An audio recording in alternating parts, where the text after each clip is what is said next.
Hello and welcome to coverage of the Magic Online Championship. We're in Seattle, Washington. We're giving away a lot of money today, Luis. Yeah, we are. $25,000 up top for first place, but it starts here for these players. This is our first semifinal match between Niels Norlander and Jonathan Angelescu. We're playing Legacy. This was a decision that Jonathan had to make as the higher seed of which format to play first, thus guaranteeing that the format would be played, and also that he's going to be on the play in the format that we're playing here. And he decided to pick Legacy, which is no surprise to anybody that knows Jonathan, as he's really a specialist in Legacy. And like I said before, this is a very interesting mirror because had Niels, if Niels was playing against another random Legacy deck, for example, he might just go for the turn 2 show and tell and put Emrakul into play. Playing against an opponent who has Emrakul, Gristlebrand, and Omniscience in their deck makes that a much more difficult play to make. And Jonathan's opening hand is quite good for this. He's got land drops, he's got Force of Will, he's got Spell Pierce, he's got a card that caused you to exclaim. That's an Omniscience. So that's enchantment that says you may play non-land cards from your hand without paying their mana cost. So he gets to play anything for free. And you're going to see both players develop their hand in the first couple turns with cards like Preordain and Brainstorm. That's a lot of kind of what this match revolves around, because you're trying to set up a hand where you can use sneak attack. That's the most effective way to win. Show and tell. Again, Niels could do something like cast Gitaxian Probe, look at Jonathan's hand. If the way was clear, cast show and tell. That would be fine. But, for example, what if he casts Probe here and he sees an Omniscience? If he plays Emrakul, there's a good chance he just loses next turn because Jonathan goes Brainstorm for free, Preordain maybe for free, find an Emrakul, find a Gristlebrand. All those things do not end up well for Niels. Right, just basically ends the game on the spot. Now, when it comes to taking a look at the other player's hand, we see that there's a Gitaxian Probe in hand for Niels. Does Jonathan play that card? Does he have access to find out if the way is clear? He does not. So he's not playing Gitaxian Probe. He's playing a deck which is actually a little bit more well set up for the mirror, which is funny because Niels based his deck on one of Jonathan's older lists. Mm-hmm. And you see Niels with the more typical sneak and show build with 4 sneak attack, 4 show and tell. Whereas Jonathan has the kind of the other angle of attack of this Omniscience and has fewer sneak attacks and has a slightly different card choices. One of the ways that Jonathan can win the game is Omniscience. So all his spells are free. Cast Cunning Wish. He has 3 copies of Cunning Wish, which let him select an instant from his sideboard, put it into his hand, and he can get Firemind's Foresight, the 7-mana instant that goes and gets a 1, 2, and a 3-mana instant from his deck. Get another Cunning Wish. Cast Cunning Wish, as well as a Brainstorm. Cast Cunning Wish and get Release the Ants. and I know this all sounds ridiculous. We're going deep here, aren't we? Well, that's a 2-mana spell, which you can then play for free. Does 1 damage, and then if your top card costs more than your opponent's top card, it returns to your hand. And Brainstorm set it up so he can release infinite ants. So because he can just keep casting it for free from Omniscience. Crazy. Right. So Jace the Mind Sculptor there. Yeah, Jace is another really key card in this matchup because it's a win condition that doesn't expose you to casting show and tell, to putting your opponent putting something into play. Also, if your opponent did something like show and tell and Emrakul into play, you can go Jace bounce Emrakul. Emrakul is protection from colored spells, but that doesn't translate to planeswalkers in play. So this is not, despite these decks being capable of turn 2 kills or potentially even or earlier with like cards like Lotus Petal, Ancient Tomb, that we're going to see a lot of this in this matchup. Both players, again, they're using Brainstorm, they're using Preordain. You actually see Jonathan holding Brainstorm, and he may cast it this turn, but I wouldn't be surprised if he just waited to multiple turns to cast Brainstorm because he's just under no hurry. He's making his land drops. Mm-hmm. So it's a lot about maneuvering and then trying to resolve something like Sneak Attack or Jace rather than just the quick show and tell. Niels has not played his land for the turn yet. Interestingly, if he wants to try to play Jace next turn, he'd have to play the Ancient Tomb in one of the next 2 turns. Wow. All right. Ooh, he's going for it. It's because he cast Gitaxian Probe, and he knows that there is an Omniscience there, but an Omniscience plus a Brainstorm is not necessarily just enough. Okay, so this is a big Brainstorm now for Jonathan. Right. So had Jonathan found Emrakul or Gristlebrand, then I think Jonathan would just let this resolve. Mm-hmm. But because Jonathan has no follow-up here, I think he's forced to put 2 lands back and just spell pierce the show and tell. Okay. He's got double Force of Will in hand as well. And I like this play from Niels because it's risky. he could easily have lost the game on the spot. But if he's able to trade Show and Tell for a Spell Pierce, that's actually an advantageous trade in the mirror. Why is that?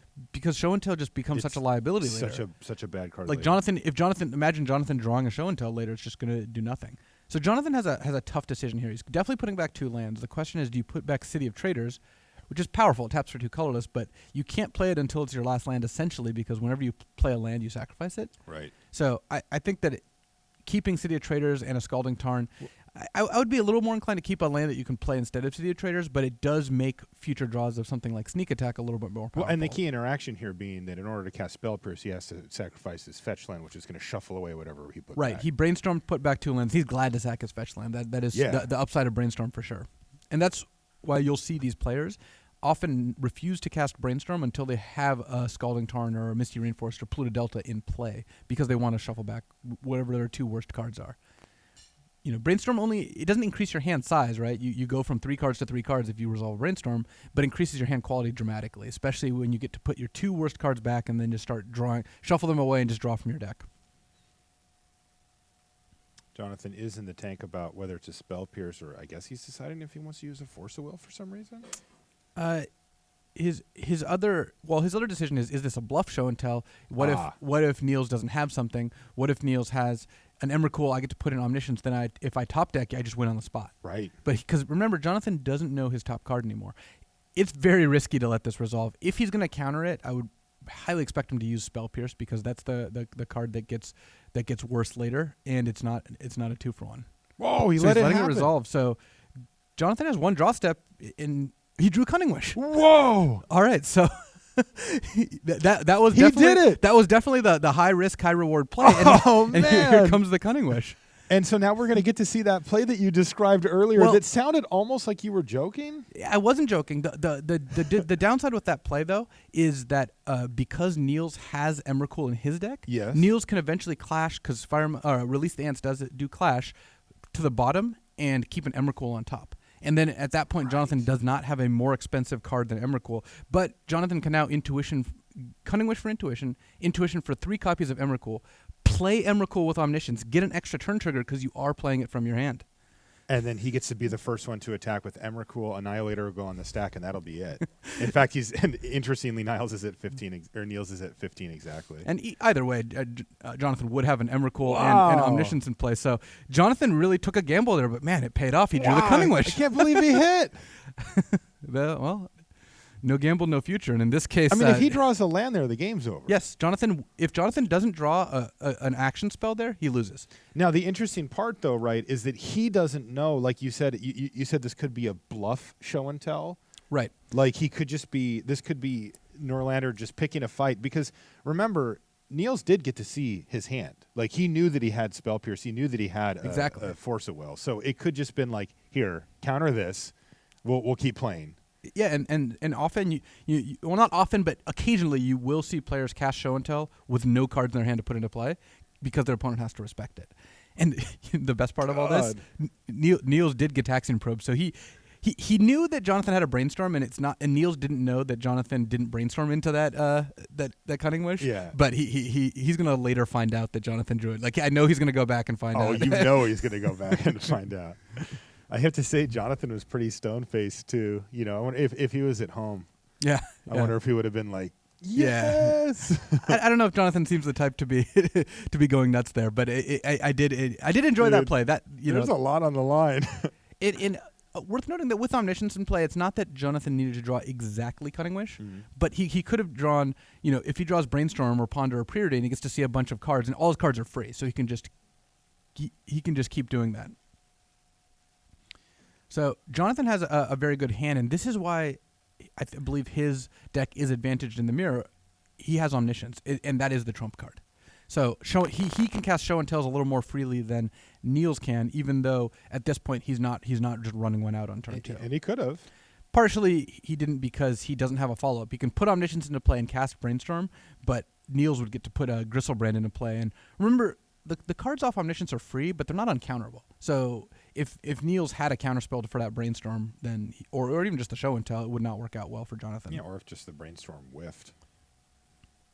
All right, so he's found a Ponder, so now we're going to see the setup stage that you talked about in Game 1, where both players are kind of going to jockey for position here and try to set up the best possible And hand. Post board gets a little easier for Niels because, as you see in his hand, he has Through the Breach. Lets him, essentially, it's a one-shot sneak attack. It lets him put a creature into play with haste and sacrifice at end of turn. And he gets to side in 3 of those. And a big part of that is because Show and Tell's a liability, now he gets to have Through the Breaches instead. And that just lets him put a Gristlebrand into play, attack for 7, or just draw 7 immediately, then attack for 7, then draw 7 more, then draw 7 more, and set up either a win that turn or a win the next turn. You said that, yeah, with the sneak attack, it just acts as kind of another copy of that. It's a one-sided way to get a creature in. Right. And again, sneak attack is good because that's also one-sided. And Omniscience is the most powerful thing going on here. So Jonathan's inclusion of Omniscience is looking very good just because Omniscience plus cards like Impulse and Brainstorm let him just filter through his deck, find a Cunning Wish, and once he has Cunning Wish, he has a ton of different targets, and as well as cards like Through the Breach or Intuition. And then Omniscience lets Jonathan cast Emrakul from his hand, getting the extra turn, and that will go over the top of anything Niels can effectively do. This is our first match of our first semifinal. So Niels is pretty close to being able to go off here. Okay. He really wanted to. If he needs to find a blue card to go with that Force of Will, because if he does, he gets to go Scalding Tarn, Lotus Petal, cast Through the Breach with Spell Pierce backup and Force of Will backup. Yeah, that's pretty tough. But without having that extra blue card, it's not quite as enticing. He could also just use the Spell Pierce here on the Brainstorm, but it looks like he's really looking to save that to combine with his Through the Breach. Looks like Jonathan's Omniscience flooded here. Yeah, Jonathan is long on the enchantments, Omniscience, and Sneak Attack, and short on the creatures. He needs to find a Gristlebrand or ideally an Emrakul, because if Jonathan finds an Emrakul, he can go Show and Tell, Omniscience, Emrakul, and just win the game. Right. And note that Jonathan's in a somewhat risky position here because he doesn't have any counter magic in hand. So by casting Show and Tell, what Jonathan's looking to do, if it resolves, he's going to get to cast Impulse and Ponder both for free and see, 8 more cards. 4 off Impulse, Ponder gets 3, and then you shuffle and get 1 more just to look for an Emrakul or a Cunning Wish. Okay. So if you're Niels, this is really difficult to look at. Show and Tell is such a difficult card for both players. This is why this matchup is so hard.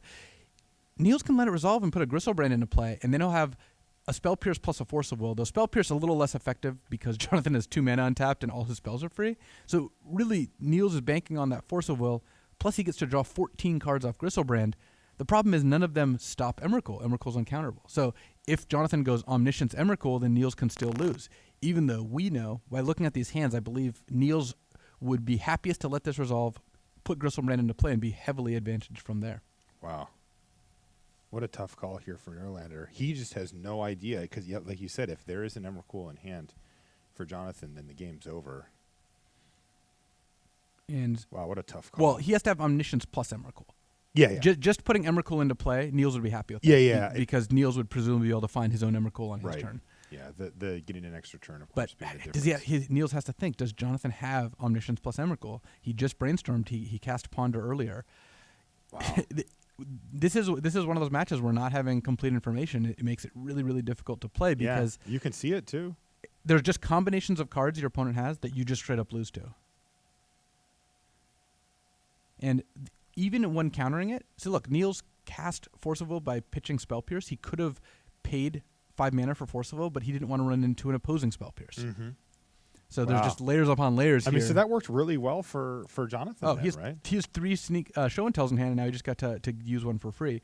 And 2 for 1 his opponent. Wow, that's just great. The downside for Jonathan is that Niels doesn't really have much left, so Niels is going to have to go for this Gristlebrand, and he has Spell Pierce backup, so it's actually going to work. It's actually going to work now. Because Jonathan is going to cast Impulse in response to Through the Breach, looking for Force of Will, but even if he finds it, Niels drew Spell Pierce and has 1 mana left over to Spell Pierce the Force of Will. Totally.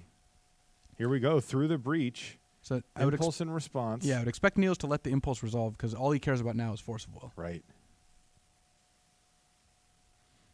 Oh, this is huge. And so Jonathan found Gristlebrand, so Through the Breach is going to resolve. Niels isn't going to win right now, but he's going to get to... He goes up to 22 off the lifelink, which means he could draw 21 cards, go to 1. He'll probably draw 14 and wait. Yeah, 14 ends up being a little bit better because you get to still cast Forces of Will. All right. Because all Niels wants to find is Force of Will now. Right. Force of Will and blue cards. So let's see what he finds. Plus, if he wants to set up a win condition for next turn. There are no Force of Will in that. No, There's a Pyroblast and a and Spell Pierce. Niels could cast the Gataxian Probe here, but I think he's just going to want to draw 7 cards first because he doesn't actually have a follow-up next turn. This hand has Gristlebrand and Emrakul, but no sneak attack. There we go. Force of Will plus sneak attack. So now Niels is pretty set. He has a land drop here too, right? He does. He has not played a land. So now Niels is in great shape. He's going to be able to have Pyroblast plus Spell Pierce plus Force of Will up, or Flusterstorm instead of one of the other 1-mana spells. And next turn, he's going to have Sneak Attack plus Emrakul to finish things off. Is there anything from Jonathan's side that he can do here? We look at his hand, and he's not going to be able to resolve a show and tell here through what Niels has drawn. But can he draw something with his draw step that can get him to that point? So Jonathan is going to try to resolve show and tell, like you said. He could draw something like Flusterstorm. He does have one in his sideboard that he may have brought in because he doesn't want it as a Cunning Wish target as much as just having it. But that being said, Niels just has so many counterspells in hand. He drew 14 cards. Right. And one thing that his Legacy deck is good at doing is turning cards into counterspells even without a ton of mana. Right. Like 1 mana counter, 1 mana counter, 0 mana counter with 2 lands up. That sounds pretty optimal. Niels deciding which land to play here and what to discard down to. I would imagine he keeps something like Emrakul, Sneak Attack, and a bunch of counterspells. He could keep a second Sneak Attack if he wanted to, but it's not even that critical. He's not playing against a targeted discard, and he kind of assumes his 1 Sneak Attack is going to resolve. So maybe he keeps a second Sneak Attack if he wants to be safe. He could also keep, if he wants to keep City of Traders, but he wants to keep enough counterspells that he has 2 1-mana counterspells plus a Force of Will plus a blue card. And I don't think he needs the Gristlebrand either because Emrakul will presumably do the trick. He just needs 1 big threat. He still has to discard 2 more cards from here. Right. Would expect Gristlebrand to be one of them. Then the second one will either be Sneak Attack or City of Traders. And he's trying to decide which one is the least powerful creature. Also, he has to think about what happens if Jonathan resolves a show and tell, but in this case, I think he should be pretty confident that he'd be able to stop a show and tell. Yeah.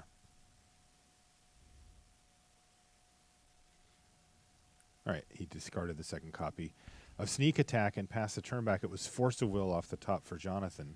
And he had to feel good about that. That's one of the best cards he could draw. It just turns out, unless Niels decides to take a risk and let show and tell resolve here, it's not going to be enough. And I kind of can't imagine Neil doing that. Just no. He's got the game locked up if he untaps. Niels is just deciding which counterspell to use here.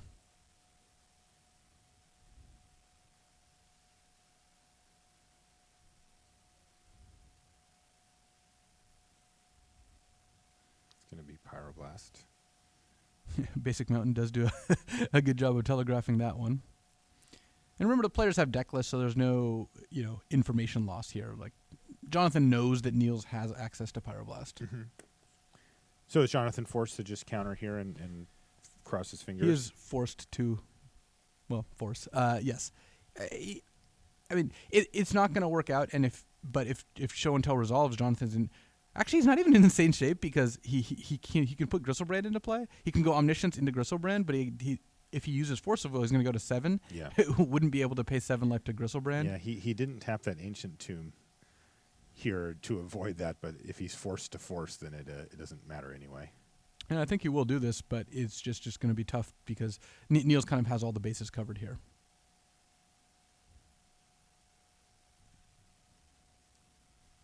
So here, Flusterstorm is pretty safe. It's got a storm count of 3, so you can just target the show and tell and make Jonathan pay 4 colorless mana for show and tell. And because Flusterstorm has storm, even if Jonathan had another counterspell, it wouldn't be possible for him to protect show and tell because there's 4 individual copies of Flusterstorm. Looks like Niels is just going to use Force of Will first, which also will work. Oh, I think he changed his mind. Yeah, I like using just Flusterstorm to start with, even though, again, Niels has a bunch of different paths to victory. I know some might even say that Niels has a bunch of different deterministic paths to victory because the outcome is certain from our perspective. It does seem to be the case. All right, so here we go. Sneak attack. And once again, the way is clear here for Niels Norlander to pick up game 2. Doing some pretty powerful stuff. He gets to make an Emrakul and attack with it. Yeah, the only way Niels can let this one slip through is if he wants to make 2 Emrakuls and attack for overkill. That would not work out well, so I do not advise Niels to do that. Yeah, those style points would be wasted in this case. So there's Emrakul. Hits the red zone, and that is going to do it for game number 2. So we're going to get a game 3 in our legacy match between Jonathan Angelescu and Niels Norlander. Remember, this is the first match of up to 3 between these two players in our semifinal. Since Jonathan was a higher seed, he got to choose which format of the 3 constructed formats to play first. He chose Legacy, which is his specialty. The loser of this match will get to pick the other one, the next one? No, or the second seed. Niels will get to choose the second format. The interesting part about the whole interplay between choosing which formats is that Jonathan isn't forced to pick his best format. Though if he doesn't and he loses round 1, then Niels gets to choose round 2. He could be in a spot where he doesn't ever get to play Legacy. So picking Legacy first is by far the safest.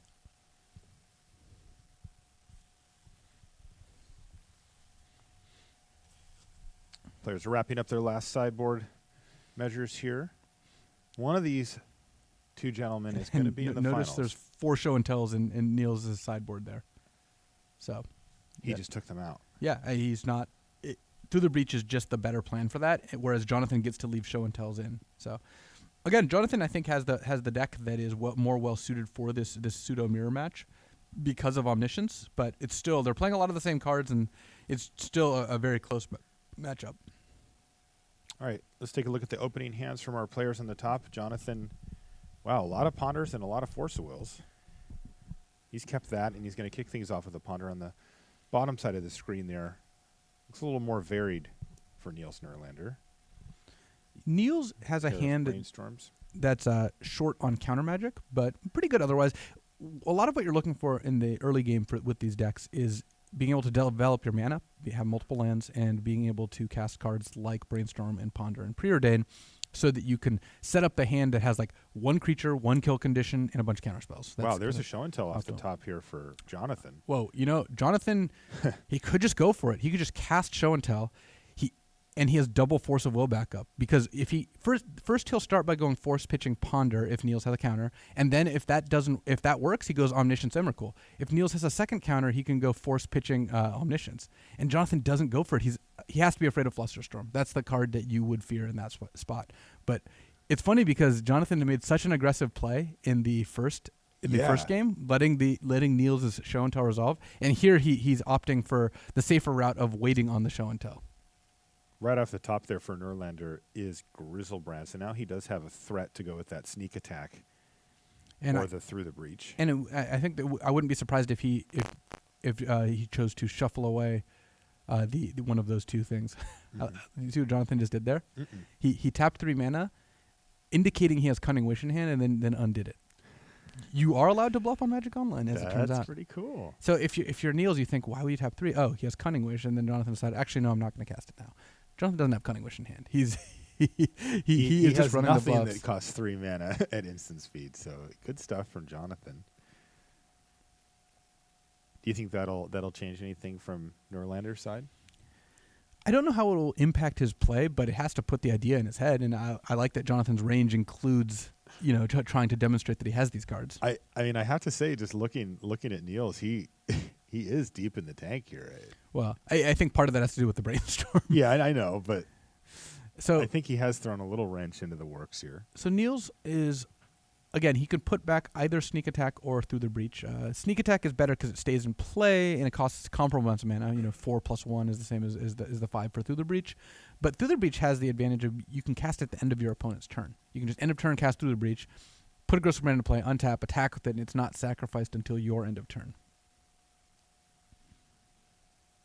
So, looks like Niels is, for that reason, potentially putting back the Sneak Attack. And then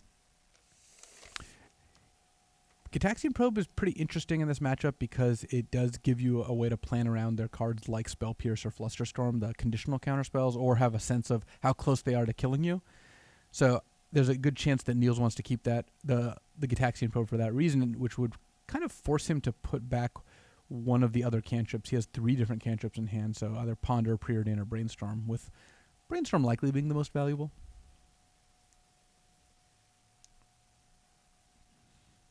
And Niels also has the option of not sacrificing Scalding Tarn. He could wait. And if you're going to sacrifice it, on upkeep is the best way because you have your Volcanic untapped. So kind of expect things to kick things off here with the Gataxian Probe. Now he gets to see that there's no Cunning Wish. Yeah. So now he has more information about what Jonathan's willing to do. He's like, why did you tap 3? Oh, okay, you have nothing. Interesting. See, and the crazy part about this too is that they're sitting right next to each other. Like Yeah. I might look over my monitor like you, but Niels is a little more businesslike. He's just writing down the hand.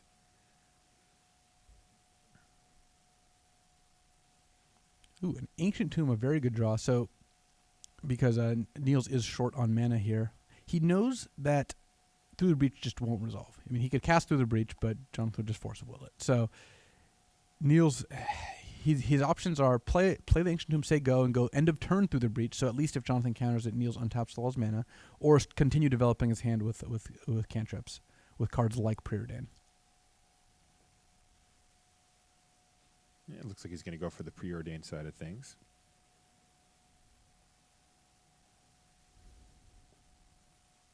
Okay, he finds another Through the Breach. And he's going to be content to just pass the turn back. Volcanic Island off the top for Jonathan. And he's going to kick off his turn with a Ponder. Jonathan still doesn't have information about what Niels is working with. And on that Ponder, Jonathan's looking at Gristlebrand and Show and Tell. And he might want to pick up an extra copy of his win condition, so it looks like he's not going to shuffle.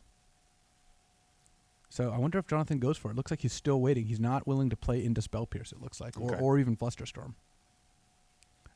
I would expect Jonathan to want to shuffle the Gristlebrand away with Misty Rainforest, though. One of the strengths of Ponder and Fetch lands, of course, is you look at 3, choose the best one and draw it, and then you shuffle away the other ones. And that's what he's doing.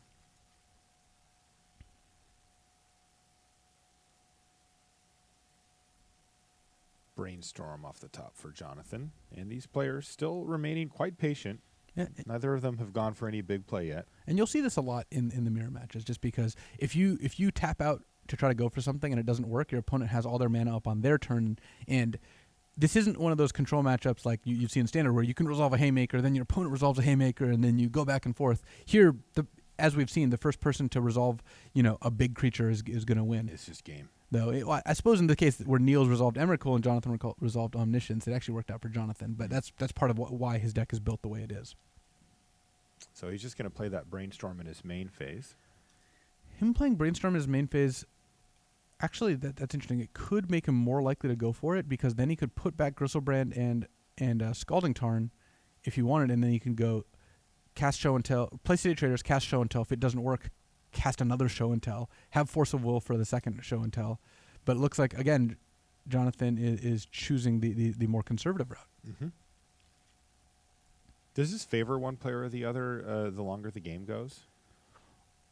By the way, we have an end step here. Yeah, Through the Breach. Because Niels has found a second Through the Breach, he's got an advantage here. He can cast a Through the Breach. Jonathan, if he casts Force Will for 5 mana, which he does have the option of doing that, Niels can Spell Pierce it. Then Jonathan's forced to force again. So it is a lot riskier to spend the mana here. Okay, looks like he's not. He's just going to do Force Will the easy way. So this is kind of interesting for Niels. He's going to want to... If he draws a Force of Will, he's in very good shape. Because he's able to cast Through the Breach with Force Will backup. Even if he's not, he could cast Through the Breach here. Jonathan either has to spend 5 mana for Forceful, in which case it gets Spell Pierced, and Niels basically wins. He gets to Emrakul Jonathan down to like 0 permanence. Or Niels goes Forceful, pitching one of my cards, and then he's unable to win on the next turn. Look at that Brainstorm. Yeah, Spell Pierce and a Flusterstorm in there.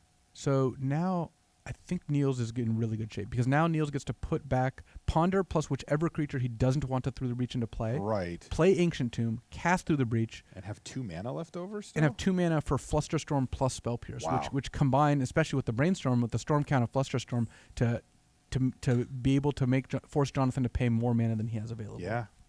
Wow, we could see Niels Norlander stealing match 1 from Jonathan. This is Jonathan's home turf here. This is Legacy. This is where he's played. You say it was 3,500 matches? Yeah, that was the stat. Wow. And interesting, again, I keep going back to the fact that in game 1, Jonathan let Show and Tell resolve, hoping to top deck, did top deck Cunning Wish, won the game, a very daring play, which worked out quite well for him. And then this game, he could have just jammed turn 2 Show and Tell with double force backup, and he declined to do so. Yeah. It's funny. I mean, I'm sure he has reasons for why he took a risk in game 1, didn't take a risk in game 3, but it would have worked out better in this game, I believe, given the composition of Niels' opening hand. I'm letting Niels resolve his Brainstorm. You can see he's deep in the tank. I am curious, though, Luis. Are you more willing to take risks like that when you're up a game? No, that doesn't change things. I know people think it does, though. It shouldn't. I know. It's tempting because when you're up a game, you're like, well, I'll take this risk, and if I win the match, and if I lose, I've got another game. That's exactly the mindset that people have. Right, but you should make the play that gives you the highest percentage chance to win the game you're in, regardless of what the external factors are. It's like, but if I win, I'll be in top 8. It's like, well, you should play the same if you're 0-2 as if you're 4-0. Yeah. Yeah, it is a fallacy, as something that your brain tricks you into thinking that it's better to do that in that scenario. It didn't trick Jonathan, though. It may have been better for him to do that looking back. Yeah, it's hard to make these calls against an opponent with 7 unknown cards in hand. Very difficult. Certainly not faulting him for not taking risks. I just think it was interesting that he took a very big risk in game 1 and it paid off handsomely, and then he didn't do it in game 3. And I think this long game, it's going to end up in Niels' favor based on the way the cards are laid out right now. Yeah, here we go. Here's Through the Breach. That's going to get Force of Willed. He's going to pitch Omniscience. And it's actually up to Niels now. Does he want to go all in? Because he needs to use Spell Pierce and Flusterstorm in order to force this through. Because the Flusterstorm itself wouldn't be enough. But now that he forces Jonathan to pay 2, then he gets to Flusterstorm it. He's doing it. If Jonathan has a Spell Pierce or a Flusterstorm, then Niels' Through the Breach doesn't resolve. But I think we're going to see an Emrakul attack set Jonathan down to 0 permanence. Yeah. Note, it's not going to end the game. It's not. No, Jonathan is going to be at 2 life. And Niels and have no cards in play, but except an Emrakul and a Show and Tell in hand. Niels is just going to have a Ponder in his hand. Interesting, and then, so he has to find a win from there. You know, I like Niels going for it here, though, right? Because let's say that this does get Spell Pierced. That means that Jonathan only has 1 card left in his hand, right? It's like it's going to be very difficult for him to actually beat you from there. Yeah, at the end of the day, sometimes you have to go for it, and in this case, I think Niels. I like the way he played this turn. So where does this go from here? So all the permanents go away for Jonathan. He goes down to 2. You can see his hand there. There's a Ponder in hand for Niels. He needs to just build back up to threat plus way to put in a threat. Is that his whole game plan? Essentially, it goes down to 1. Actually. Jonathan actually sacked a Scalding Tarn to itself, not to the Emrakul trigger, which puts him at 1 instead of 2. It's kind of unfortunate. So basically, we restarted, and that Ancient Tomb doesn't do anything because Jonathan's at 1. Basically, we restarted the game, except Jonathan's at 1 life and has no cards in play. And Niels has 7 mana in play and a cantrip in hand. So how does this end? Niels just he has to find Through the Breach or Sneak Attack plus a creature plus again. Any creature. Okay. And Niels is very far ahead here. Yeah. It's not over because Jonathan can just draw land, but because Jonathan's at 1, cards like Scalding Tarn and Misty Rainforest don't work, and Ancient Tomb doesn't work. So Jonathan doesn't have that many actual mana sources in his deck. Oh, that is unfortunate. So we're at 10 mana, by the way, with that City of Traders. Oh no, the Emrakul countdown has begun. Okay, well, tick-tock. And remember, 11. Niels can't play the City of Traders till last because it sacrifices. Jonathan drew City of Traders. If Jonathan draws a blue source that doesn't cost him life, he's going to be able to cast Show and Tell next turn and just put Emrakul into play. Oh, there's the Through the Breach, though, for Niels Norlander. And this ought to do it. He's got plenty of mana to pay for any potential Spell Pierces. And wow. Yeah, that does it. Oh, you see the big fist pump there for Niels. He knows what a big win that was for him. And especially, I mean, I have to go back to it. You know, this is Jonathan's home court. This is his specialty. He 3-0'd Legacy. That was the first first round that we played back on Friday, and this is his specialty. Picking up a win here is a big deal. Now we're going to let the players take a quick breather, and in fact, we're even going to get a word with one of them in just a minute. But that gives us a minute to sort of take a deep breath and decompress here as well. That was Legacy. Now we still have Modern and Standard available, and it's going to be Niels Nolander's choice. We'll get a chance probably to hear from him about what it is that he's actually choosing for that round. But do you have any thoughts on it, Luis, as far as, I mean, the list that they're playing. Do you have any sense for what Niels should or might be doing? So Niels has his choice of either playing 4-color Cryptolith Rights against Naya midrange, or playing Infect against Naya Zoo. And my inclination, having not tested these specific lists, would be to play the Rights deck against Naya midrange. But one thing that that kind of tilts me in that direction is that if play draw is based on the winner of the last match, then Infect, you want to be on the play with Infect a lot more than what you do in Standard. So if you choose Standard now and you win, then you won the match. If you lose, then you get to be on the play with Infect in match 3. Okay, yeah. So interesting stuff. Again, we're running one semifinal, then the next one will be after all this is over, and then we'll have the final. So you're getting to see all of it here. But BDM is ready with Niels Norlander right now. Thanks, Marshall. Niels, that went exactly according to plan, right? Well, I didn't really have a plan for this Legacy match because I thought the match was really bad and I couldn't beat him in the long game. So that's why I tried to jam in the first game. Didn't work out in the first game, but second and third the cards fell right, and pretty great that I won the Legacy match. Now that was your actual worst format during the Swiss rounds, right? This was my first Legacy match that I've won. So yeah, I would say it was the worst format. Yeah. A real David versus Goliath moment. Now there was a situation where Jonathan, when you'll watch the replay, you'll see he could have actually played like a turn 2 show and tell. I saw his hand. I mean, if he went for it, I was dead all the time, I think.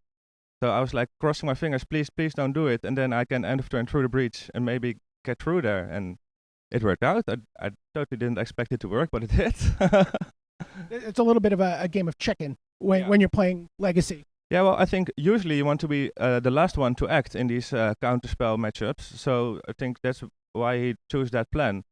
But in this spot, he had so much counter backup for his show and tell that it would have just resolved, and he would have Omniscience Emrakul, and I would have been a gunner. So you're up a match. You head into the next set of games, and you get to choose the format. Yeah. What format will you be choosing to play in round 2 of these 3 semifinal rounds? I've chosen Standard for this one because I really want to be on the play in Modern. So if I lose this round, I can play in the Modern in the third match. All right, Niels, thank you so much. Good games the rest of the way here in the semifinals. Thanks. Welcome back to the booth here at the Magic Online Championships. We just saw the first match of the semifinals between Niels Norlander and Jonathan Angelescu. Niels actually took the match in Legacy, and Jonathan had chosen it. Yeah, he was able to sneak in a win there thanks to a number of counter wars and then, of course, through the breach. Mm-hmm. And actually, it sounds like Niels has chosen Standard for our next match here. And if you guys were watching previously, our Standard deck list, it looks like Niels is going to be on the 4-color Rights deck. And for Jonathan, what's he playing? Jonathan is playing Naya midrange. So this is the kind of deck that, as someone who is an avid fan of 4-color Rights, I've been playing a lot of the deck, you kind of do want to play against these decks. You like playing against decks with Sylvan Advocate in them. So I'm not really surprised that Niels chose to play this matchup, and I think it goes back to wanting to be on the play in Modern if things go poorly. So here we have a look at Niels' deck list, and it's the game plan here is really just combine Collected Company and Cryptolith Right that puts a bunch of creatures in play, and then you use all that mana on Duskwatch Recruiter and Eldrazi Displacer, these powerful activated abilities. It has the combo too. If you have Brood Monitor plus Eldrazi Displacer plus Zulaport Cutthroat in play, you sack the 3 Eldrazi Scions to use Displacer on Brood Monitor, getting you 3 Scions again. You just keep doing that, and your opponent loses 1 life per Scion. Yeah, we saw that happen a lot in the Standard matches when those were going on.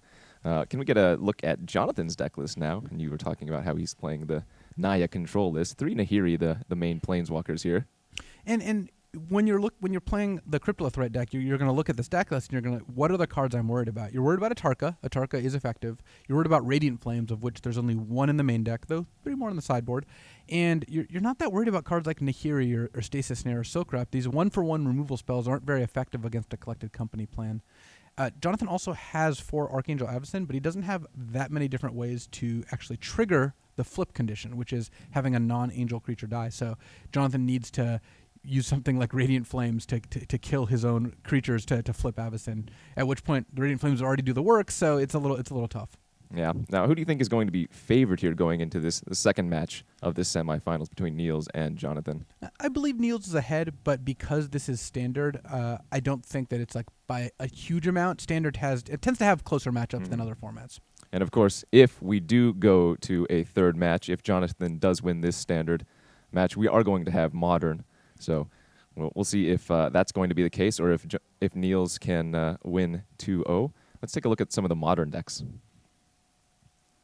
So if we do go to that third match, Niels is playing Infect, and I think you were telling me that Infect only lost to the Mirror yesterday. Is that right? correct? There were 2 Infect decks, and they went 7-1 with the loss being to the Mirror. We saw Niels actually beat Jerry Thompson in the last round to make top 4. He pulled out a very close victory. Yeah, and actually, speaking of Jerry Thompson, after this semifinals match is done, we'll be watching the semifinals between Alexander Ivanov and Jerry Thompson. So you guys are going to want to stay tuned for that as well. Jonathan's on Naya Company for Modern. Right, so he's kind of got almost the equivalent in both formats, where he's got this company. This case it has companies, but it's this Naya mid-range deck, and he's trying to company into cards like Loxodon Smiter, Knight of the Reliquary, which the 4 Lightning Bolt and 4 Path are tough for Infect, but the creatures themselves are not that big of a threat. Awesome. Well, it sounds like the players are ready, so let's go down to the second match of this semifinals between Niels Norlander and Jonathan Angelescu. All right, and as we can see here, welcome to the semifinals match, second semifinals between Niels Norlander and Jonathan Angelescu. We have Reflector Mages and 4-color Rights on Niels' side, Nahiris and Naya on Jonathan's. Let's join the match here and see what we got. Okay, let's take a look at these opening hands. I see lands and spells. Luis, what do you see? It looks like a solid hand from Niels' perspective. He's got Cryptolith Rights into Eldrazi Displacer, and he's got that Brood Monitor as the high end. Jonathan has a very solid hand, too. He gets to go turn 1 Oath of Nissa and play Sylvan Advocates on turns 2 and 3 with potentially a Silk Wrap to take care of whatever Niels plays.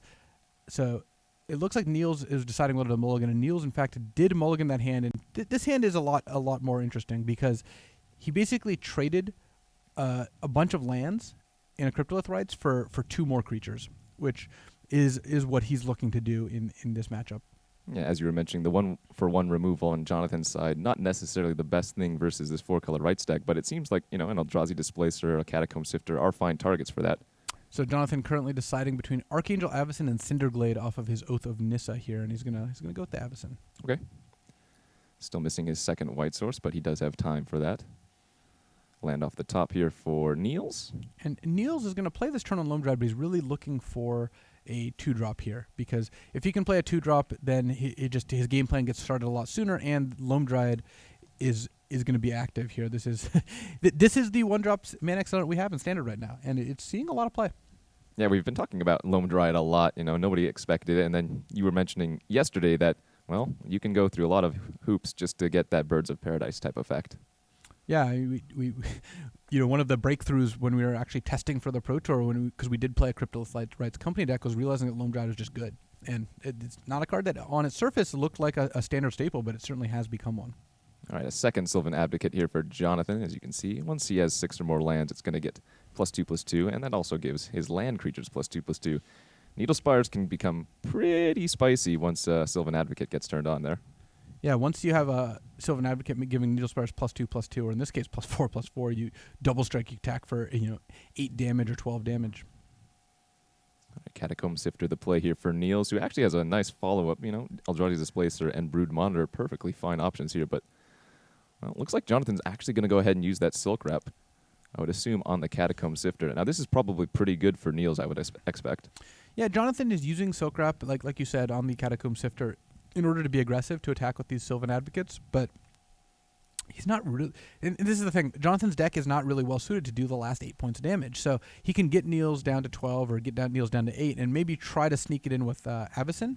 But Niels is happy to trade a Sifter for a Silk Wrap, get a token, or be left with a Scion in play. And this next turn, he just drew a Collected Company, so he's just able to slam that instead. Yeah, the Brood Monitor and Eldrazi Displacer getting some good company here. Well, the second white source for Jonathan means he's going to be able to flash in Archangel Avacyn at the end of a turn. And because he has this Avacyn, he's confident in making this attack, even though Niels will get to cast Company mid-combat. Jonathan then gets to play Avacyn now and make his Advocates indestructible. So if Niels finds like an Eldrazi Displacer and blocks an Advocate, I would expect to see Avacyn come down and save the Advocate with her triggered ability. We'll see what this Collected Company finds for Niels. So he's choosing between Eldrazi Displacer, Catacomb Sifter, Elvish Visionary, and Duskwatch Recruiter. I don't know if I've ever seen a company hit 4 different creatures, at least not when I've cast one. So it's an unfamiliar place, but getting 2/3 drops is exactly what you want out of Collected Company. Well, it looks like Niels is going to go to Displace as well as a Catacomb Sifter. And note that Niels actually has the ability to use Eldrazi Displacer right now because he has 2 Scions plus that Loam Dried. So if things go poorly, he can do that. Instead, he's just going to go block. He could also block with a Scion on an Advocate to try to kill it, but he's got to be aware that Jonathan has 4 Avacyn in his deck. So if he does that and Avacyn comes down, it's going to be less good for Niels than if he didn't. All right. Well, looking at this position in the game, do you think Niels has kind of stabilized from where he once was, and maybe even ahead now? Oh, Niels is actually very far ahead because what's going to happen here is Avacyn's going to save the 2 Advocates. That's fine. Next turn, Niels can play a Brood Monitor, and he's got the combo going because he's got Eldrazi Displacer, Brood Monitor, and the key part is...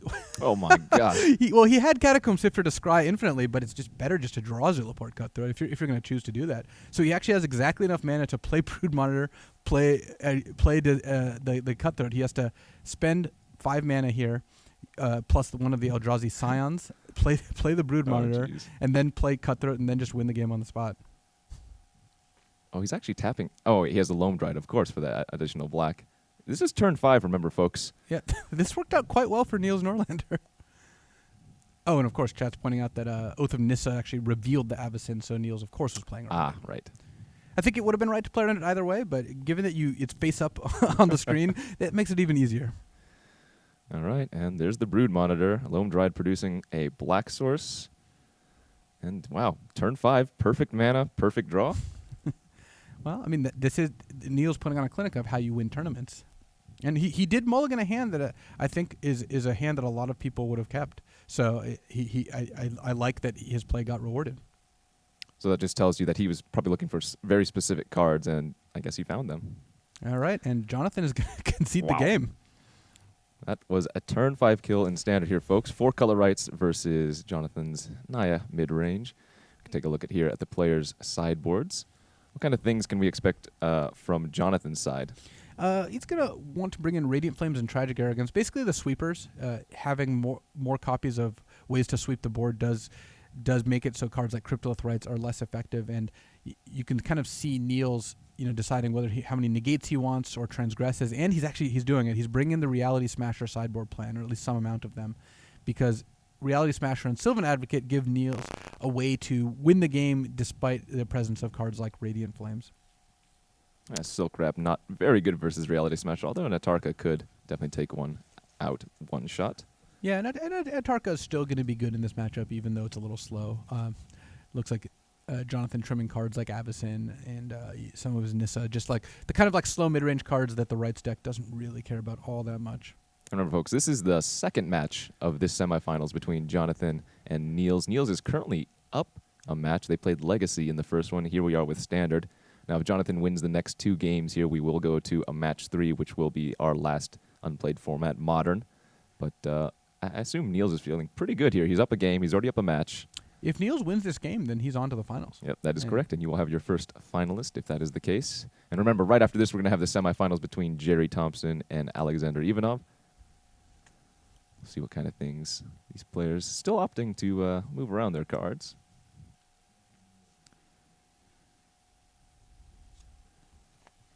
Yeah, and remember, this is the biggest Magic Online tournament, you know. This is the Magic Online Championship, and as you're saying, they're playing for very close to the caliber of Pro Tour level prizes. I mean, this is the Magic Online Pro Tour. Yes. And the winner will become platinum. Will be invited to the World Championship. We'll get to play at next year's Magic Online Championship. So what's at stake here is very large, and I'm sure both players are feeling it right now. All right, just the last few changes over here for Jonathan's side. Looks like Neil's content with his board.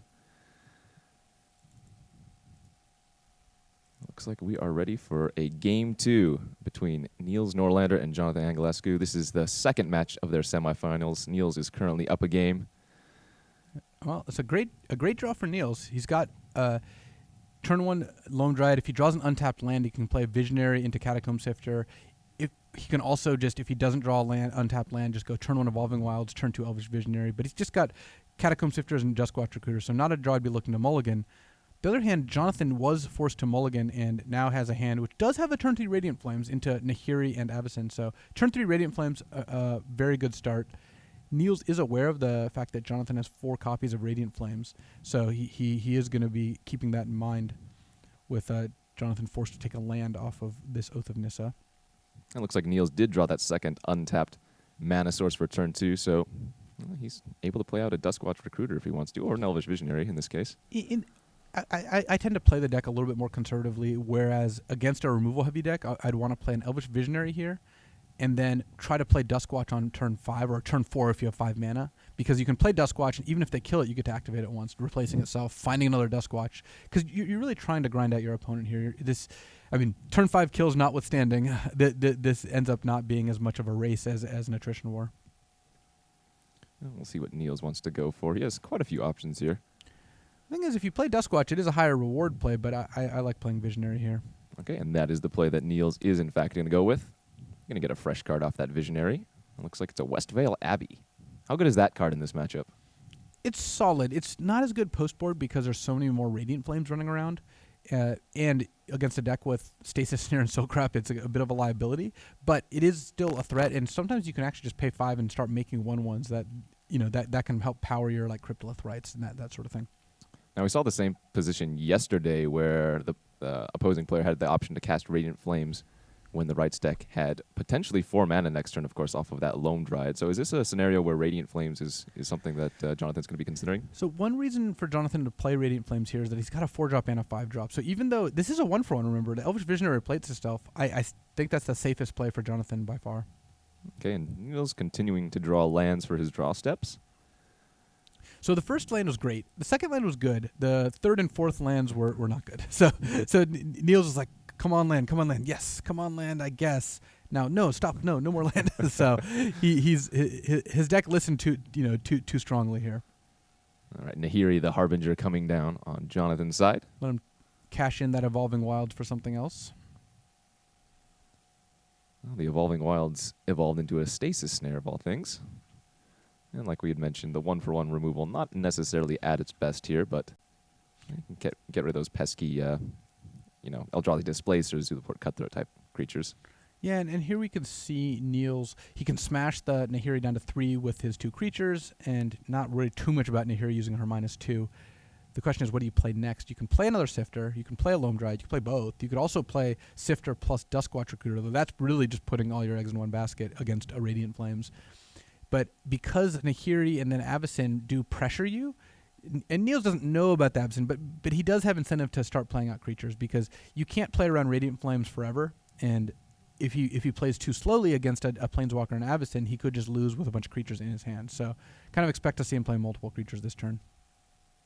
And that is correct. Lone Dryad and Catacomb Sifter going to hit the battlefield here for Niels. And we're going to see Nahiri fall down to 3 loyalty. Yeah, and she's not going to be able to stabilize the board here by herself, but she can, Oh. I was going to say she can help find a Radiant Flames, but I guess a Radiant Flames has been found. If Jonathan's worried about Scries, he could -2 Nahiri to exile the tapped Catacomb Sifter, then cast Radiant Flame, because I assume if you cast a Radiant Flames right now, then Niels, he's going to get to scry 8 times, 2 off of each of the non-Catacomb Sifter creatures, and then 1 off each Sifter, because they see each other. Mm-hmm. And that's a lot of scries. That will find him a collected company most likely, or something like Reality Smasher. Reality Smasher actually be really good here because if Nahiri plus 2s and then he casts Radiant Flames and Niels finds Reality Smasher, it can just take down Nahiri. Yeah, I think Jonathan's probably going through that in his head right now. We'll see if he wants to exile the Catacomb Sifter. No graveyard shenanigans for Niels' side, so... Jonathan taking a slight gamble, discarding his 5th land in order to keep the Stasis Snare on the Avacyn, but he's going to ultimately he has to cast Radiant Flames here. It's just a much better play than the other two. All right, and as we see, we're going to get 8 Catacomb Sifter triggers on the stack. All right, let's see what Niels is looking for. He's going to put land on the bottom. He's going to put land on the bottom. He's going to put land on the bottom. That's a lot of lands in a row. He's also declining to draw Elvish Visionary or Cryptolith Rites. And there's a Reality Smasher. I think that's the card he's looking for. Yeah, especially with his 5th land untapped in hand already. So he's going to put 3 Reality Smashers on top. Wow. Or actually just the same one 3 times. But I still. mean, we can hope. He would. I think Niels would sign up for 3 Reality Smashers in a row. I definitely think so in this scenario. All right, Reality Smasher smashes in, takes down Nahiri the Harbinger. Well, as you mentioned during sideboarding, Stasis Snare is a pretty good option against Reality Smasher because it comes into play, then exiles it, and you don't actually have to discard a card. Looks like he's... Oh, right. Of course, both have flash, so doesn't necessarily need to play it anything main phase. Oh, a cool interaction here. Dramoka's Command does get rid of Stasis Snare, except there's that Oath of Nissa kind of hanging out in play and protecting the Stasis Snare from Dramoka's Command. Oh. Though Avacyn here is not going to work out quite as well because Niels is going to be able to fight Avacyn with the Reality Smasher and put a ++1 counter on it if he wants to. Yeah, that just seems like a great lineup here for Niels Norlander. In fact, he can even cast the Duskwatch Recruiter right afterwards. And that will put Niels firmly ahead because that Stasis Snare is likely obliged to trade for Reality Smasher, at which point Duskwatch Recruiter against an empty hand with both players just doing nothing and Duskwatch being activated is very good. All right, well, Avacyn trigger goes on the stack. This is Niels' chance to respond before Avacyn gains Indestructible. And one thing that would, if I were Niels, push me in the direction of doing this is because Oath of Nissa is in play, you're not going to be able to nab a Stasis Snare with Dramoka's Command. So the utility of Command has gone down a little bit, so I'd rather just get 6 points of damage and kill that Avacyn. Unfortunately for Niels, 6 and 5 don't actually speed up the clock here unless he opts to produce an Westvale Abbey token at some point. And notice that Niels decided not to play the Duskwatch Recruiter, again going back to wanting to play it when he can activate it in the same turn. Mm-hmm. All right, just a land and a pass from Jonathan, who's still holding that Stasis Snare. Needle Spire's not too bad, though. A Sylvan Advocate draw would make that a pretty hefty Spire. Of course, this can turn into a 2/1 double striker. Oh, man. Had Niels used the last command to make Jonathan sacrifice Oath of Nissa, then this Dramoka's command would have worked. But I don't think he should have, but it is funny that would have ended up working out. Yeah, the downside of that, of making Jonathan sacrifice the Oath of Nissa, well, the Reality Smasher would have died to then Atarka at that point. So. Yeah, also true. Oh, that was a good draw for Jonathan. Silkrop is going to take out the Duskwatch Recruiter, and again, Dramoka's command unable to save it. Jonathan also gets to get in for 4 here, which is relevant because Niels is going to fall to 10 once he uses this Duskwatch Recruiter. The Llanowar Wastes, Yamai Coast, and Caves of Koilos do add up. All right, a Sylvan Advocate the hit here, and with 6 lands, that's going to be a 4/5 Vigilance. Yeah, that's not bad. That can keep the Needle Spires back and attack at the same time. All right, so Niels Norlander falls down to 6 there from attack from Needle Spires. Another land to draw for Niels. The good thing is the way Niels sideboarded is he ends up with a lot of powerful, expensive cards in his deck. So he could just draw another Reality Smasher, or he could draw, Duskwatch Recruiter. Oh, there's a Chandra. So, well, Chandra can't actually kill the Sylvan Advocate.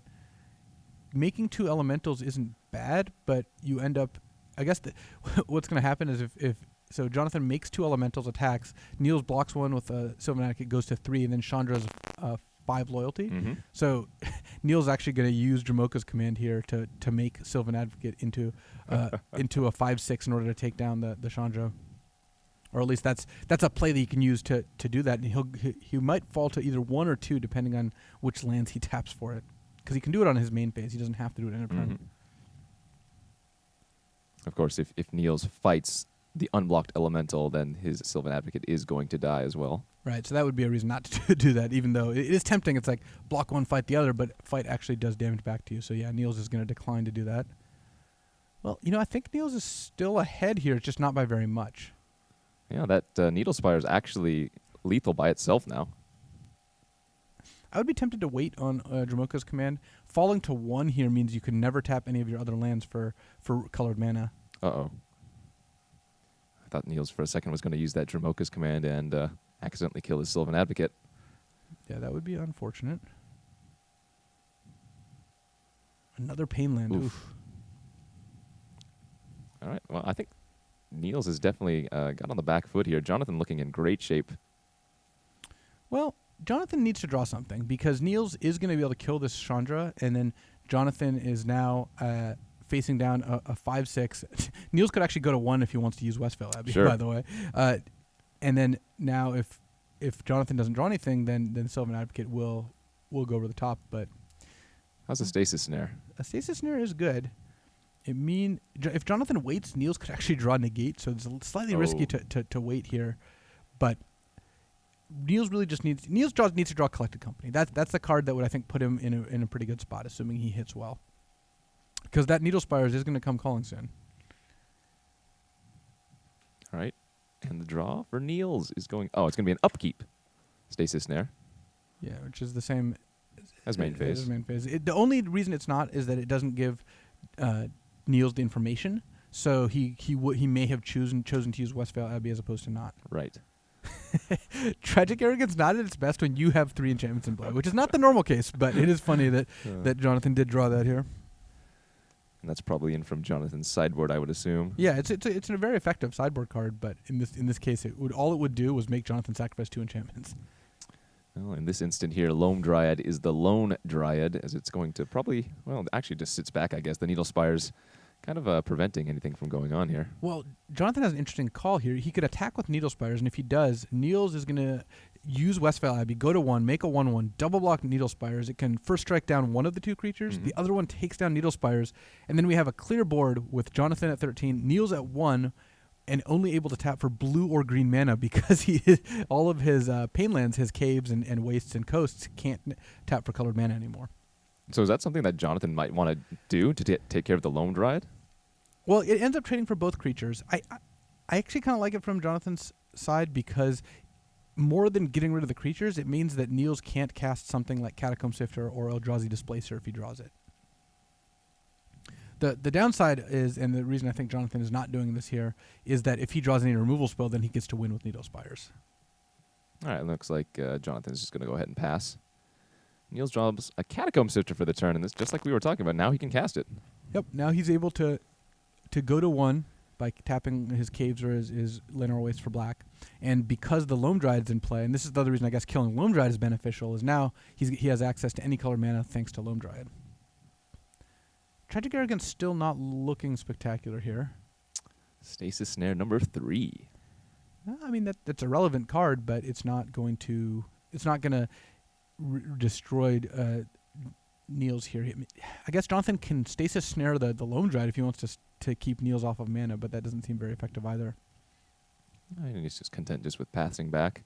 Forest, actually not a terrible draw, I assume.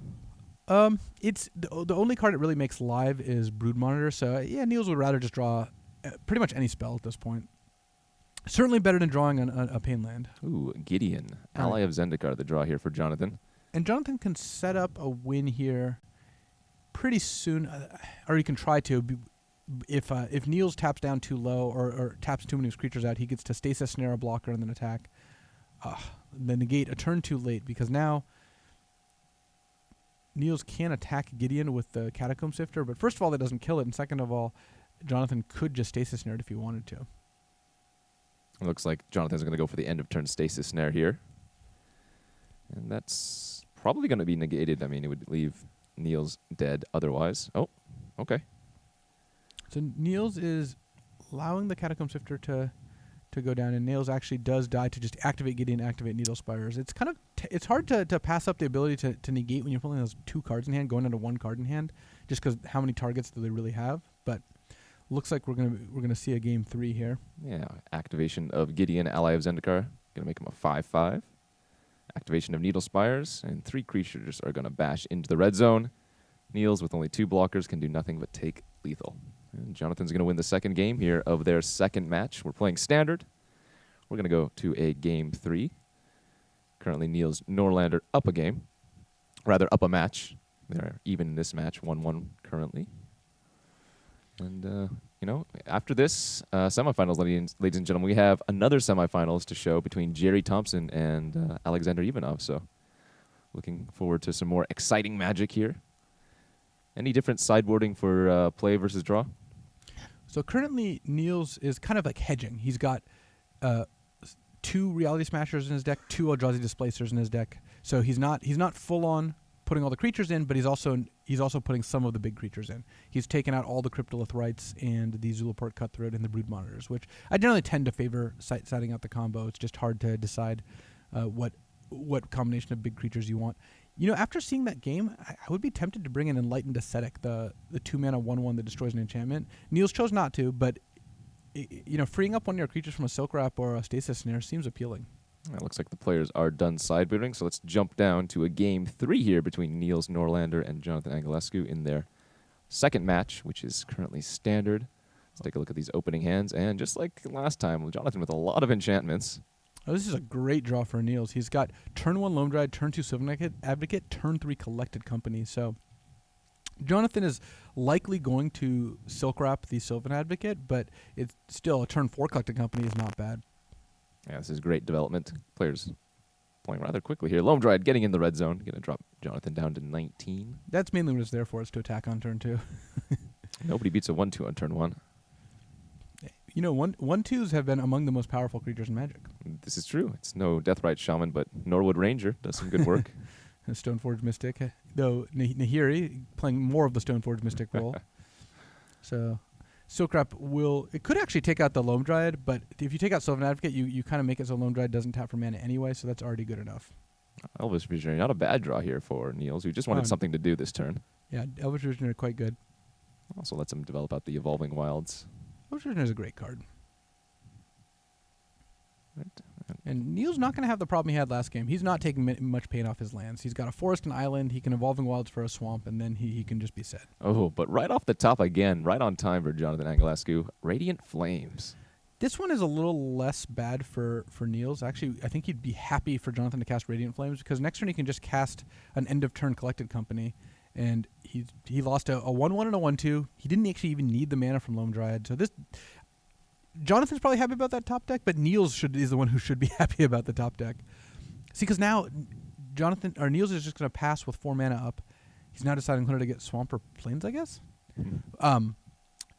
And Jonathan's going to be like, all right, I guess I play Nahiri and plus it, and then if Niels hits off his Collected Company end of turn, then that's going to be good enough to take down Nahiri. He would have to, I guess, hit Sifter plus some combination of Sifters and Displacers, which is difficult to do in his current setup. And remember, Jonathan has 4 Radiant Flames potentially after sideboarding. He has 3 in his sideboard, 1 in his main deck, and, well, as we've seen the last few games, he's drawn them readily and handily. Reflector Mage, not an awful draw. I mean, as long as it's a spell, I assume, but like you said, Collected Company going to be the end-of-turn play. Yeah, and into this obvious company, do you even play Nahiri? Jonathan has to decide that.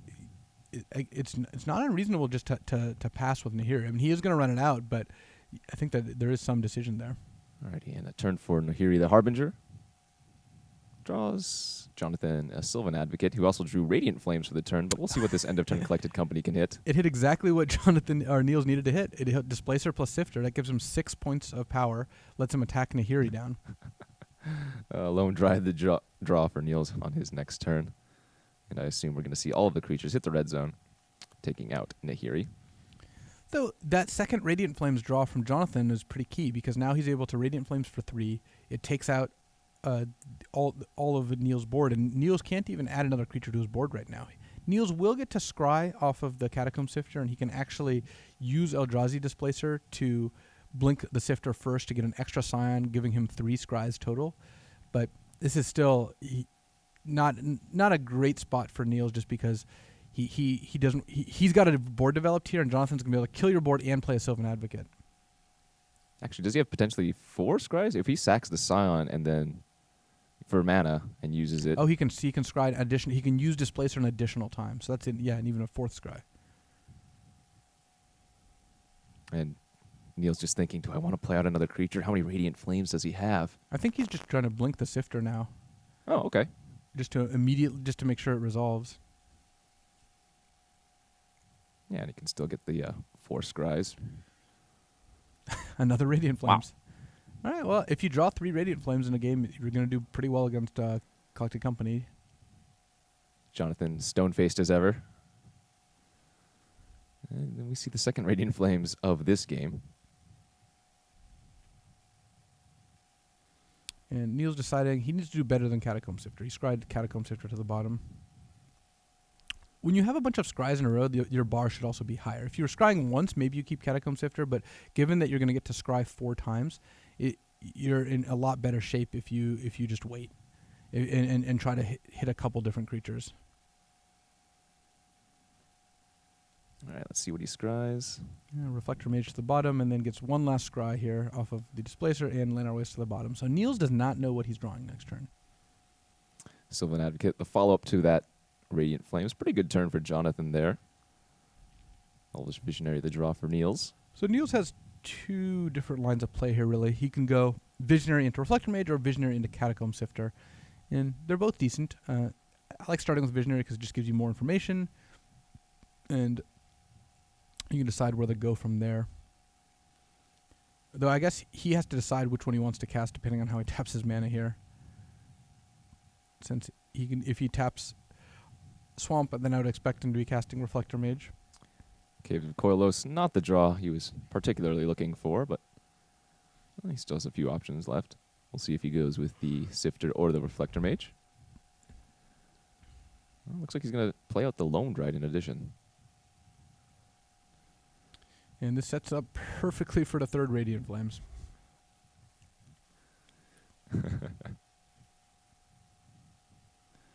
Force the draw for Jonathan. That's going to turn the Sylvan Advocate on his next turn into a 4/5. Of course, he can't replay it this turn because of the Reflector Mage, but holding up Stasis Snare and casting Radiant Flames here. Radiant Flames here seems pretty good if he can. Oh, actually, I guess he can't do that, can he? In order to kill the Reflector Mage, he has to tap one of his white mana, but it's actually not guaranteed that Jonathan needs to cast Radiant Flames here. He's been pretty good about just wiping the board immediately when given the opportunity, but what is Niels going to play next turn that really punishes you for not casting Flames? You take 4 damage. That's the downside. The upside is Niels might just play another creature. He's unlikely to play around the 3rd Radiant Flame. So I think this is the decision that Jonathan has to face here. Also, if you leave mana up for Stasis Snare, worst case scenario, Niels plays a Reality Smasher, and you just get to Stasis Snare it. And both players at 18 life here in their 3rd game of their 2nd match. This is standard. If Jonathan wins here, we're going to go to Modern, where we'll see some more Anaya from Jonathan and Infect from Niels. It looks like Radiant Flames is the play. Oh, but a Collected Company off the top for Niels. That was a great draw. So now Niels can actually play Catacomb Sifter and then sack the Scion, scry, and then play Collected Company. He'd likely be doing this at the end of Jonathan's turn, but it is an option available to him. It looks like he's just going to... He doesn't want to give up the token value. He thinks that the grind is too important here, so he's going to just play the company end of turn instead. Ooh, as far as land draws are concerned, Jonathan drew a pretty nice one here. Needle Spires, and again, we mentioned it previously in the earlier game, but with Sylvan Advocate, that can become a 4/3 double striker.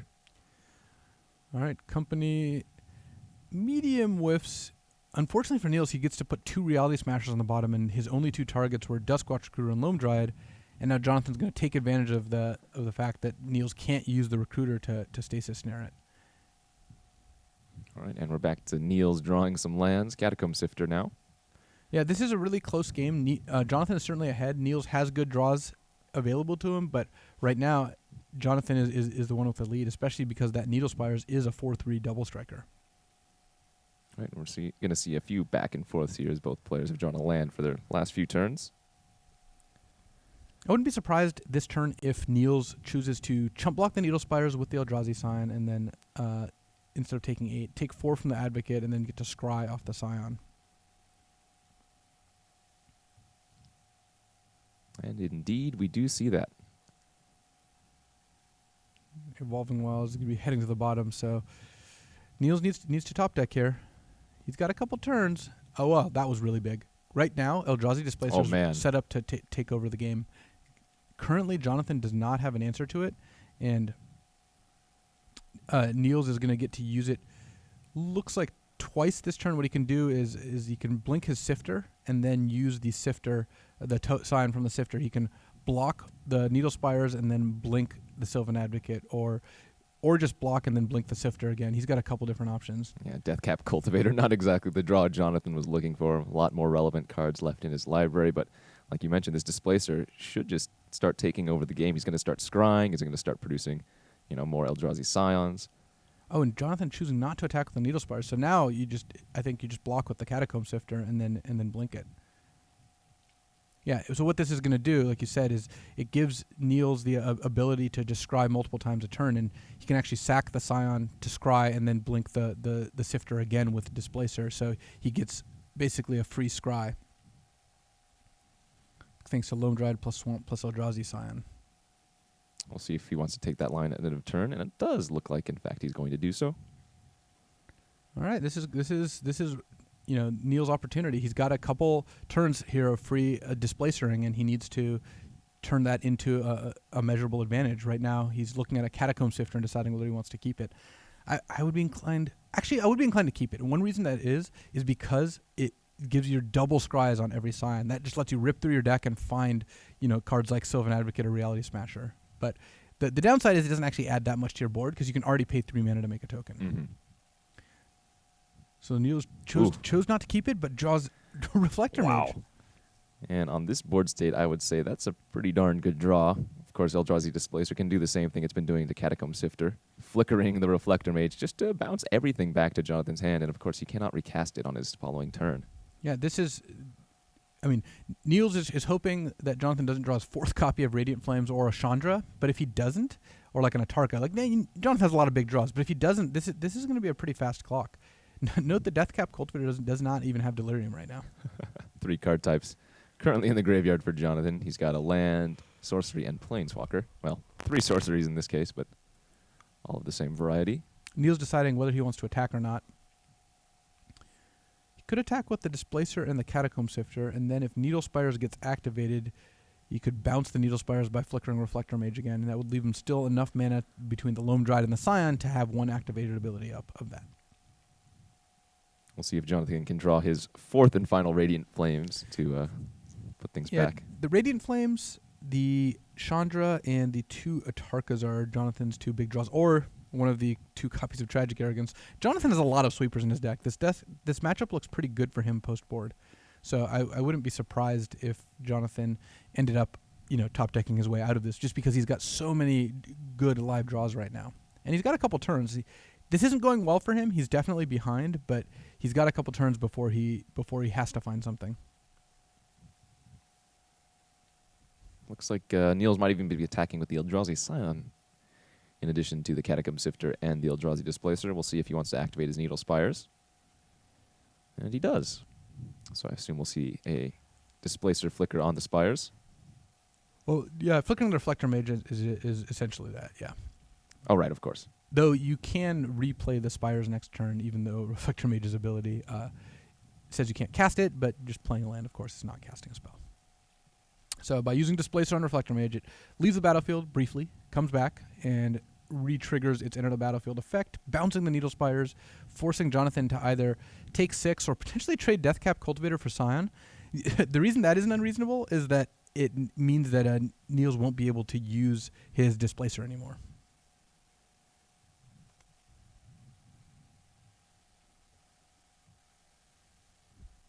All right, and that's going to be the play for Jonathan. Looks like Deathcap Cultivator jumping in front of the Eldrazi Scion.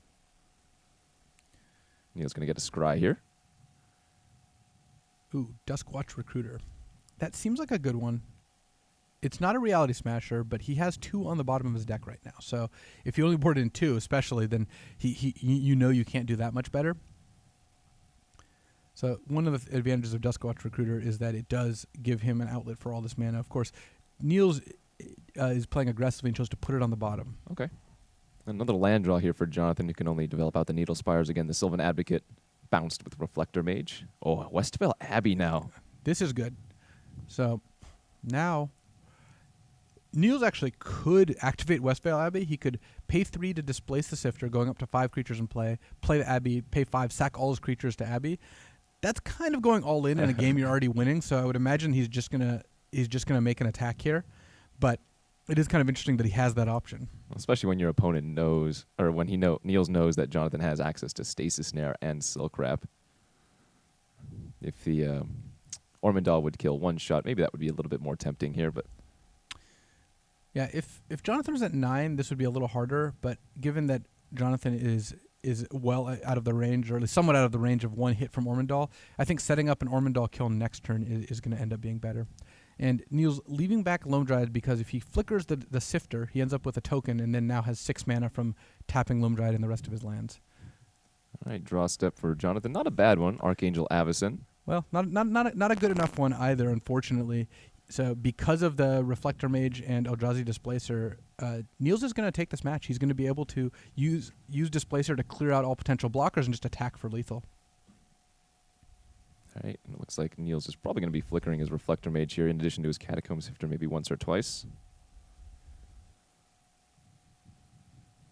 So the only way for Niels to not end up winning this is to be forced to flicker one of his attackers during his attack step, but I think he's going to be able to maneuver things so that he's not counting on Reflector Mage to do that. Niels doing a little mental math here, and here we go. Yeah, he's deciding whether he wants to flicker the Sifter first or the Reflector Mage first. All right, Sifter going to be the flicker target. Scion produced.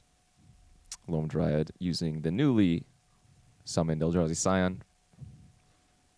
We are going to get at least 2 more Eldrazi Displacer targets here. Reflector Mage now. Going to bounce back the Sylvan Advocate. And I think there's some thought to just like leaving 3 mana up just in case, but you've got to figure that Jonathan doesn't have a instant speed removal now, so Niels is just going to attack with everything and force Jonathan to have an answer, which he of course knows is not going to appear here.